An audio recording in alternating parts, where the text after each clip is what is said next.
China's new energy vehicle industry has experienced rapid development in recent years. Data from the China Association of Automobile Manufacturers showed that the output and sales of NEVs rose to 3.79 million and 3.75 million units respectively in the first half of this year. The association also estimates that China's vast countryside has a market potential of 500 billion yuan. Charging infrastructure is one of the primary concerns for NEV buyers. In the first half of this year, the State Grid Jinan Power Supply Company built 82 charging stations and installed 255 charging piles in rural areas of Jinan.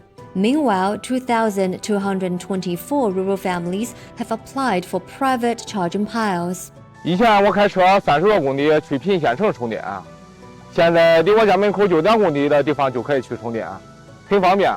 1公里只有几分钱，比油车便宜多了。